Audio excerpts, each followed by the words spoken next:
everybody. It's Ed again, and this afternoon I'm speaking to Cynthia. Cynthia, how are you doing this afternoon? Hey, you're doing great. Get to talk to you again. Okay, that's good. That's good for me. Okay, now, actually, a lot is going on. Really, a lot is going on. So let's talk about multiple accounts. Okay, so this has been, a problem, and recently Amazon has changed their algorithm in now that it's looking at multiple accounts for everyone. So in other words, you don't even have to be suspended, and they're already trying to figure out if you have multiple accounts. And so the algorithm is pretty sensitive. We have a lot of false positives where they think an account is linked and it's really not, or it may be somewhat linked because they're in like in a family or something, but they're not related, like they have separate accounts. But sometimes we just see people are marked for having dual accounts, and we don't know why, and they don't know why either, and it's difficult. So I do have clients who have 2, 3, 4 accounts. Some of them are able to keep them without being found out by Amazon, so they've obviously set themselves up right. But a lot of others are discovering that the measures that they took were not good enough. So that's kind of what's happening with multiple accounts right now. But like sometimes two accounts are going to be linked, but they're not. Like if I have an employee that buys something off me, and then that employee eventually goes and opens up a seller's account, I'm going to be linked, and we're not linked. Right. And so that's why, what I tell people from now on is if they know that somebody else is opening an account that they have worked with before, that's a member of their family, anything like that, really the best thing to do is go to Amazon first and say, hey, Joe here, who used to work for me, he's now opening his own account. He has his own business, his own tax ID. He's totally separate from me. And usually by doing that and having them make a notation in your account, then you won't have problems down the road with them shutting you down or shutting him down for linked accounts. So, a lot of times, like I have a client I worked on this weekend where, among their many other problems, I know they're going to have a linked account problem because they're a brother and sister, and they each have their own Amazon account, but they didn't get permission ahead of time for it. And, at the time they did this, they didn't really think about it. They didn't know about it, that they needed to. And so I'm like, well, it's probably going to come up. So, that's something we're going to try and address for them. So I would just tell people going forward, if they know about it, I mean, obviously sometimes you don't know that your employee has gone and started an Amazon business, but if you do, try to let Amazon know ahead of time so neither one of you has to go down. Yeah, but if you do go down and they connect you, then Amazon just says you're connected. And yeah, but you can get back. I mean, we get linked accounts back all the time. So, it's really more a matter of explaining and showing and demonstrating that they really shouldn't be linked. Now, I mean, honestly, there are some accounts that are linked and they're going to go down. And so we'll tell our clients, you get to choose which one you keep. And we'll help you keep that account. So we're usually pretty good, even with linked accounts, at getting our clients at least back to selling again. But they don't get to keep both accounts usually if they've opened up 2 accounts against terms of service. But in the case where they're close but not actually the same account, we usually can explain it to them. Right. Now, what do you do? Account verification. I know you had mentioned to me something about that. Like I know in Europe it's a big deal. They check the person, and right? Yeah, so this is something that they've been doing in Europe for a while because they have to. It's an EU regulation. And so they have to, it's anti-terrorism, anti-money laundering. There's a whole host of reasons why they do this. And so in the UK, they're asking sellers to prove that, that their address is their address. They have to show their passport to prove who they are. This makes it very hard for clients who want to have 2 accounts against terms of service, right? It's very hard for them to do that if they have to provide their passport and proof of that somebody is actually at that address that they give. So what's happening is a lot of dual accounts or improper accounts are getting ferreted out that way. And what I'm predicting is that we're going to see that Amazon is going to actually start that verification process for sellers that are selling on the U.S. platform as well, even though they don't have to by law. I think they're going to find that they will want to do it because they're having so many issues with fake accounts, false accounts. The Chinese are very good about setting up lots of multiple accounts. And so I think what we're going to find, this is my prediction, it's not anything that they've told me per se, they've not announced this, but I think what we're going to find in a few months is that we'll find that all new accounts will need a fairly extensive verification process. I think we may even find that they shut down new applications for a while, like they have, I think, right now in China. And I think we're going to see them really really ask a lot more of their sellers before they can even get on the platform. Right. Now, in the UK, they do it even for existing sellers sometimes. They have to for existing sellers. Again, this is an EU law. Right, but you thinking that they'll do it for the US for existing sellers too? Yes, I think it's a matter of time. So I think because even though it's a real pain, right, and it has cost Amazon a lot of time and it has cost them a lot of man hours to get it done, the fact is it's helped them ferret out a lot of linked accounts, a lot of bad actors, a lot of shifty, shady characters. So, it's my guess that they will at some point in some way implement this on the platform. I assume they're going to start with new sellers, but I also think they're going to do it with current sellers, but maybe kind of in a retroactive way, like when they get in trouble or they have an inauthentic, they may be asked to verify themselves versus everybody has to verify themselves today. What brought down the UK, what was so hard for them is that they literally had a deadline that they had to verify everybody on the UK platform by. And so, we were seeing people whose accounts were shut down because they were not passing verification for whatever reason. And then it would take weeks to months to hear anything back from Amazon. And so that was horrible. It is horrible. It's still happening. And I don't want to see that in the US, but I would not be surprised if we see Amazon start to ask for a whole lot more information, and they're going to verify it, and they're going to check the address and everything. Well, in the UK, they would lock you out if they couldn't verify. That's what I'm saying. It was horrible. Because literally they would be out for months. And it wasn't that they had done anything wrong, and it wasn't that they weren't going to get back on. Because usually once the documents were turned in and they were able to verify, they would get back on. But the backlog was so long that it would take weeks and weeks to get a response. And there was nothing we could do to hurry it up. I found in the UK, or at least the cases what I've seen, it happened when somebody changed like a bank account or somebody changed some piece of information on their settings, then they say, all right, we want to verify you. And then, whew. Right. Well, and that's another thing that I tell sellers, because there are sellers who, sell their business to someone else or whatever, and they, basically don't tell Amazon, which, by the way, you're supposed to. It's in terms of service that when you sell your business, you don't get to keep the Amazon account.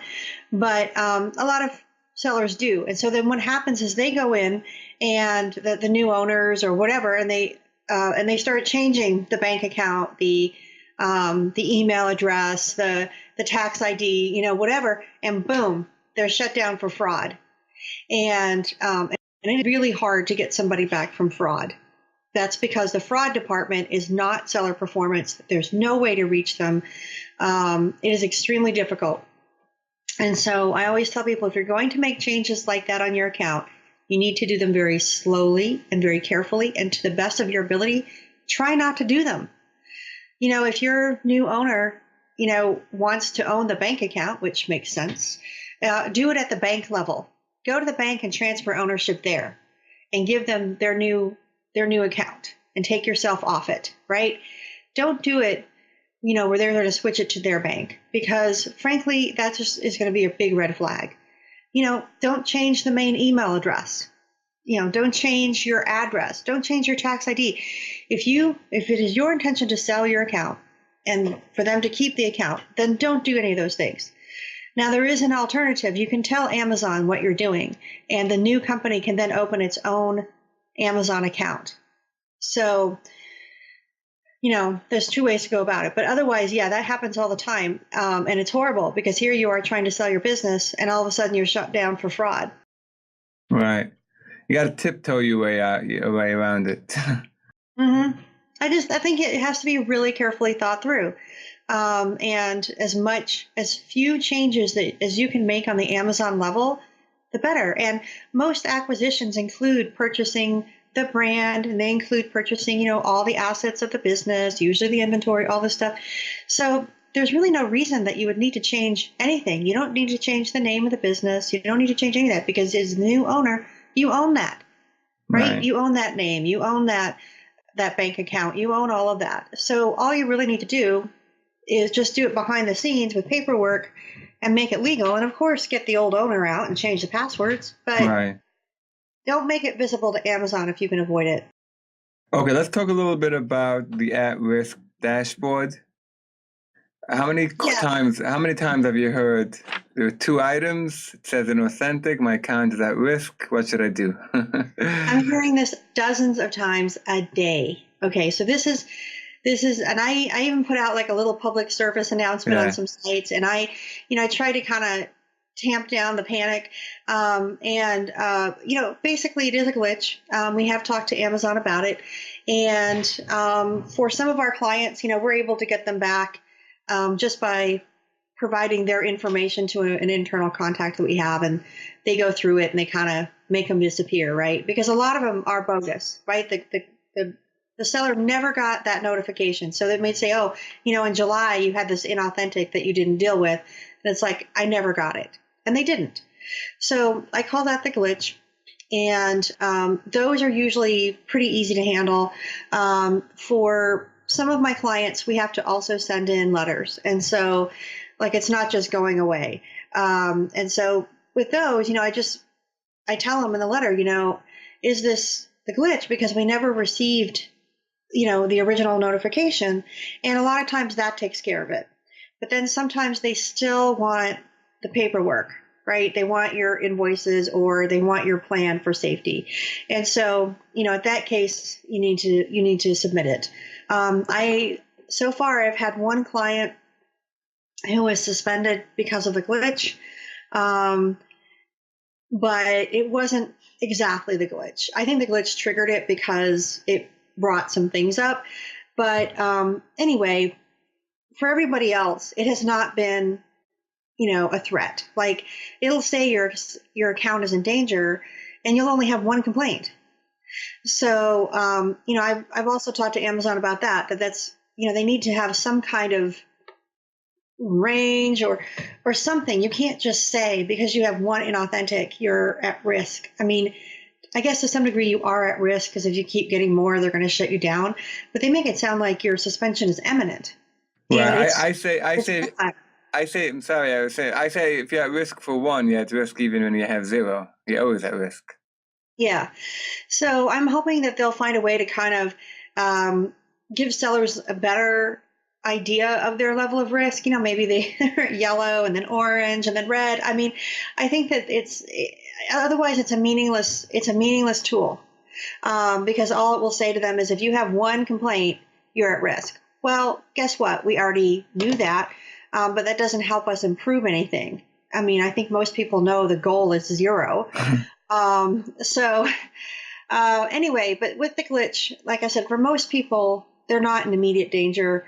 I think, first deal with it by trying to ask Amazon if it's the glitch and basically if they'll just get rid of it, right? And if it's not the glitch, then, submit whatever paperwork or whatever they require. And try to get rid of it that way.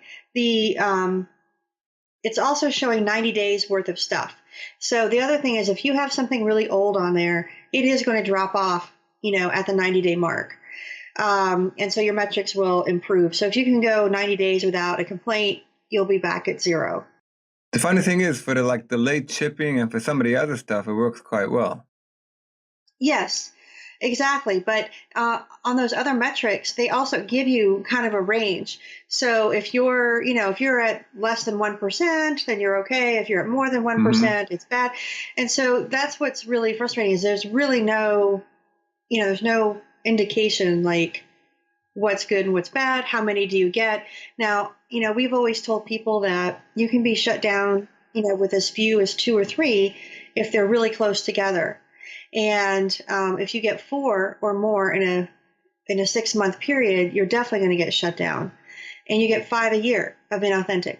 But even that doesn't hold true for some of my really large, high volume clients. Some of them seem to get more before they're shut down. I don't know why. And again, I don't know what's the dividing line. Like, where does Amazon say, oh, okay, you get a few more? So they are also looking at this in some degree as a percentage of sales. They do look at big accounts differently than small accounts. So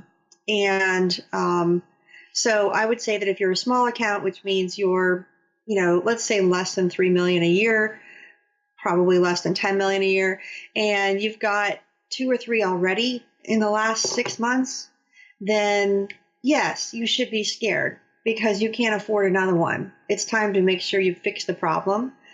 But if it's just one, you should be okay. Wow. Now, I also think it makes a difference if it's branded, depending on what it is. Like, you get an inauthentic on Apple, look out. Okay, well, yes, Apple's absolutely militant about it. But also, what I will say is a lot of those takedowns are actually not Apple; they're Amazon, and that is because Apple is one of the most counterfeited brands out there, and so there's just, and I have seen some incredible misbehavior on part of my clients regarding Apple products. And so I can well understand why they are so fast and they come after it so hard. Because, I mean, I've seen people selling, chargers, right? Just the little charging adapter on the Apple listing, and it's not. It's a knockoff from China. Stuff like that all the time. And I look at them, I'm like, are you crazy? But it happens. And so, yeah, there are certain brands, man. More sensitive. Ooh, and a lot of times it's actually Amazon that's taking them down. Like, they'll get one complaint and they're out of there. Right, and I think also categories. So I think there's no question, health and beauty, they're very sensitive towards inauthentic complaints.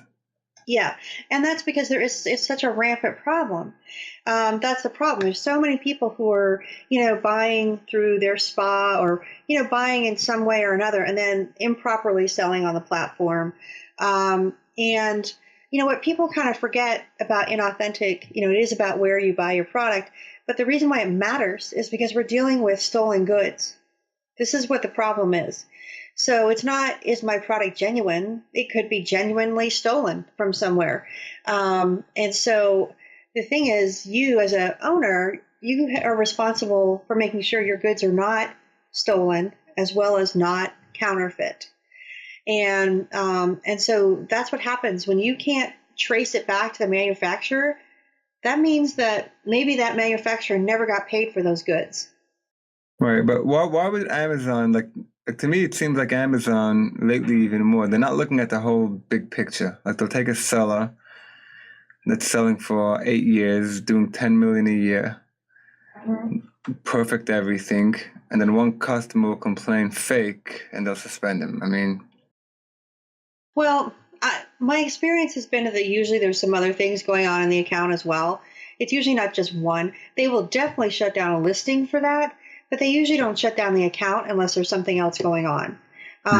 So that's been my experience. People say that to me all the time, but once I get inside their accounts, I'm usually like, oh, you know what? You've had all this stuff going on. This was just the last straw. And they're like, oh, like, sorry. So I would just say, but they will take down a listing like that because they really, again, they have a zero tolerance policy for that, and they're obligated to investigate when a claim is made. And so, yeah, it's a bummer. right. Okay, dirty seller tricks. You want to speak a little bit about that? Oh, yeah. Okay. So there have been a ton of dirty seller tricks, and I probably don't need to tell anyone watching this what a dirty seller trick is, because they've seen so many of them. But there are a lot of dirty seller tricks going on the platform right now, and the pace is just accelerating. And Amazon's like playing whack-a-mole, trying to catch up with the problem. And so they are really, they're really trying to close some loopholes and fix some of these issues that are allowing this stuff to go on. They have not fixed the biggest loophole yet, which is really frustrating to me. But they basically, they know they have a problem, and so they're becoming tougher on this issue. And like recently, just the last week or so, we saw them change how they're handling copyright infringement. So now with copyright infringement, you are allowed to appeal to Amazon. If the complainer won't, send an email to Amazon, won't resolve the issue with you, you're allowed to show that you've tried and all this stuff. This is something I've been just wanting so badly for so long, because frankly, there are a lot of bogus players out there. There's packs of lawyers who are filing copyright infringement on brands they don't even represent, which they can do legally in this country. But it is often an extortion tactic. They're just trying to get some money out of the seller. And then there's, there's other competitors who will file the complaint and then of course refuse to do anything about it, because the whole idea was to take down their competitors. So, I've just seen some egregious cases of this. And that's why I tell everybody, one of the things you really do need to do is vet where you're getting your product. Make sure that it's authentic. Make sure you have the right to sell it on Amazon, because that will protect you from a lot of this behavior. And so even if they come after you and they file a claim on you and all this stuff, it's a lot easier to prove, that you're not, an honest Joe if you have the paperwork, which unfortunately so many of my clients don't. And that's why we have to often hire an attorney to help, which is expensive. Yeah. Now, I just want to make sure I heard you right. You're saying that it is legal for a lawyer to file a claim against someone on behalf of a company they don't represent? Yes. In this country, you can sue anyone for any reason. So they may go in and feel like there's an infringement issue. They can file a claim.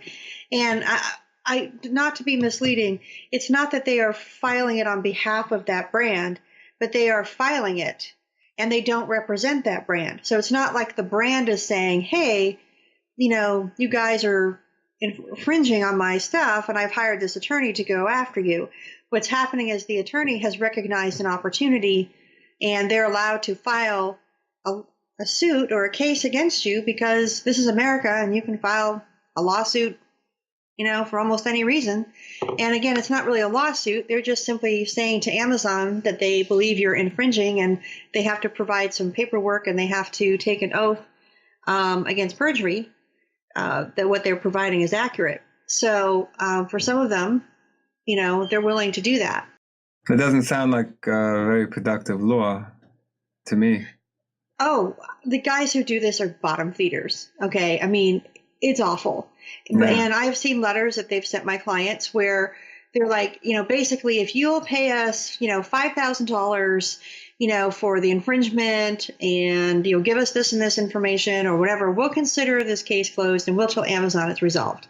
It's extortion. Yeah. And that is what makes me mad. So why, on the one hand, it's not very hard for them to do. And then every time it's successful. And I've had clients who've paid them. They just piss me off.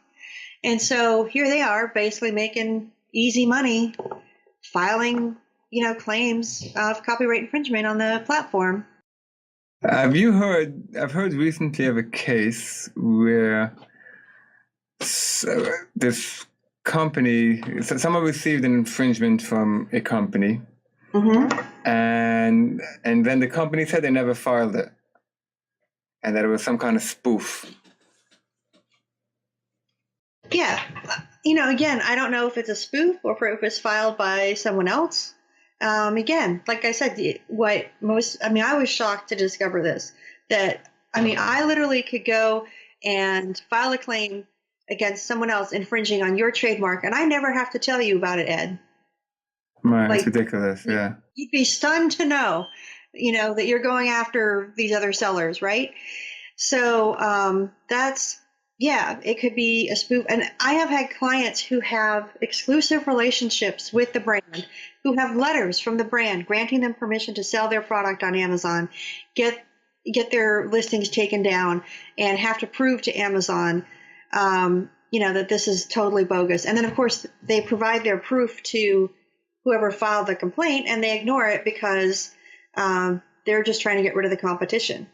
Yeah, the whole rights owner, as far as I'm concerned, one easy fix that Amazon can do to fix the rights owner complaint is if somebody files a complaint and within 24 hours you're willing to comply with whatever they are claiming, Amazon shouldn't get involved. Well, that's what I'm saying. They usually don't get involved to the degree, however, that the seller has no recourse. Yeah. But they want you to work it out with the rights holder. Yeah, they say work it out, but in the meantime, you're suspended. Yeah, exactly. So that's taking sides. Yeah. Yeah, it is. It's taking sides. Yeah. So hopefully things will continue to change towards the sellers, like it looks like it is. Well, and some guys get a lot of these because of what they're selling, and they're high volume sellers. And then, other people don't get very many of them. Usually Amazon will just shut down the listing. But if you get a number of these, again, they're going to think, hey, this guy needs to be resolving these, and then they'll shut down your whole account. Yeah, that's what all those suspensions and where it said you continue to. So I think those were people who never resolved it and they kept their listing, active in some way. For sure, that was it. Even if they deleted the listing, if they didn't resolve it with the rights holder and Amazon was never notified, they look at it as being unresolved. Mm-hmm. So even if that day they just took down their listing, said, I'm never going to sell it again, I'm done with that, it doesn't matter. And that's why, I find that, very frustrating when we do copyright infringement cases, because until very recently, it was very difficult to get Amazon to pay attention. Right. Okay, Cynthia. Well, actually, one last question, because that new email, this dispute resolution, is only a week old or so, as far as I know, 10 days. Right. Have you gotten any response yet? We have not, but I have one that I'm about to file probably later today, and I'll see how it works. So right. This is one we've been trying to resolve for a while. Right, because as far as I know, no one has gotten a response yet from that email. Right. Welcome to Amazon. Oh, yeah. And the funny thing is all the emails they give you, they're just ticket queues, right? So what happens is it may still be some of the same people handling each queue. You'd like to think it's a whole different team, but it's often not. Sometimes it is, but other times it's not. So I tell you one thing, Amazon is really overwhelmed right now. So depending on your complaint, sometimes they'll get back to you really fast. But for a lot of the complaints like inauthentic and safety, for example, the ones they've created themselves, they are really struggling. And we're often not hearing back from Amazon for days. Yeah, the way I see it, anything within Amazon only, like if it's late shipping, if it's even if it's ODR, those I think get responded to quickly. But once you're dealing with rights owners, outside parties, inauthentics, other companies, maybe they're verifying, maybe they're not, those take forever. Yes, exactly. And that's why, performance issues are really easy to recover from. Listing issues are easy to recover from. I had a client who overnight got reinstated for a listing issue because she'd, done some things improperly in her listings and got it fixed. They reinstated her right away. I was really stunned, honestly, because I have so many other clients who are still waiting to hear back. But again, her issue was simple. And it was, and so that's the thing. I think that, performance issues are simple. That's why they get resolved faster. Right. Okay, Cynthia, that was fantastic, as always. Good talking to you, Ed. Yep, thank you so much. Bye.